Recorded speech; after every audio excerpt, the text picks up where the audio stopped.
As far as we know, medieval England was never invaded by ice zombies or terrorized by dragons, but it was shaken by a power struggle between two noble families, spanning generations and involving a massive cast of characters with complex motives and shifting loyalties.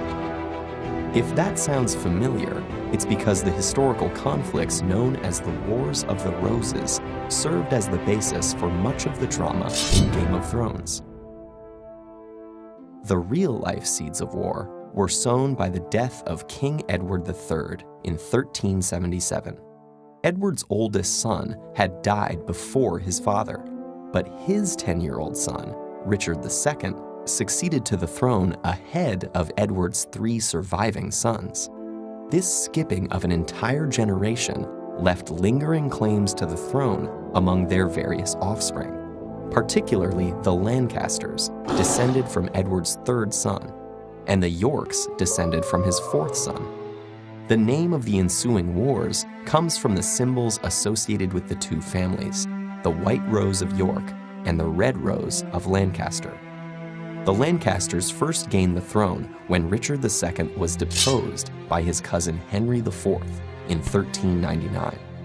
Despite sporadic unrest, their reign remained secure until 1422, when Henry V's death in a military campaign left an infant Henry VI as king. Weak-willed and dominated by advisors, Henry was eventually convinced to marry Margaret of Anjou to gain French support.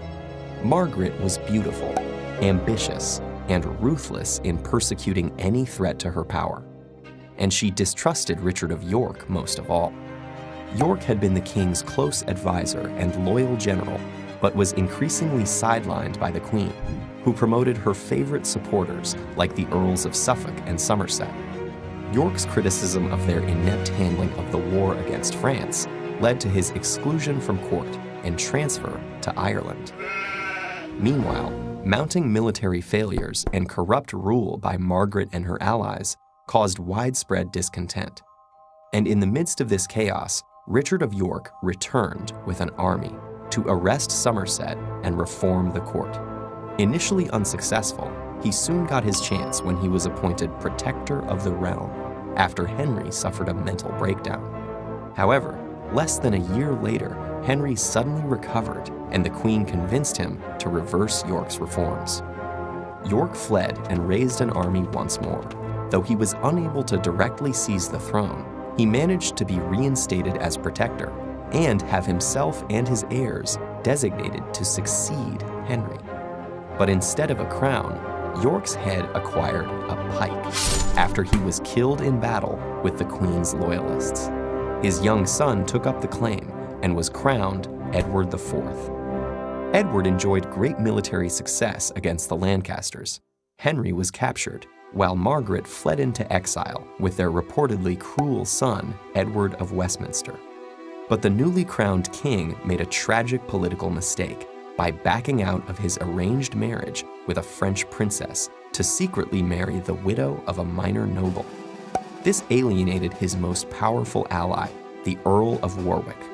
Warwick allied with the Lancasters, turned Edward's jealous younger brother George against him, and even briefly managed to restore Henry as king. But it didn't last. Edward recaptured the throne, the Lancaster prince was killed in battle, and Henry himself died in captivity not long after. The rest of Edward IV's reign was peaceful, but upon his death in 1483, the bloodshed resumed. Though his 12-year-old son was due to succeed him, Edward's younger brother Richard III declared his nephews illegitimate due to their father's secret marriage.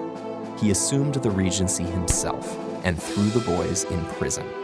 Though no one knows what ultimately became of them, after a while the princes disappeared, and Richard's power seemed secure. But his downfall would come only 2 years later, from across the narrow sea of the English Channel.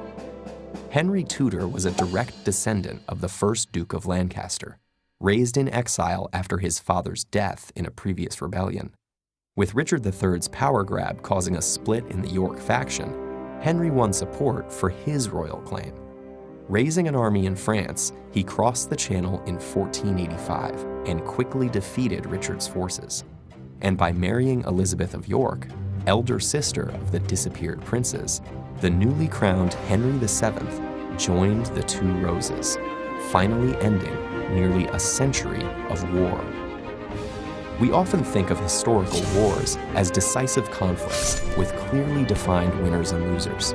But the Wars of the Roses, like the fiction they inspired, show us that victories can be uncertain, alliances unstable, and even the power of kings as fleeting as the seasons.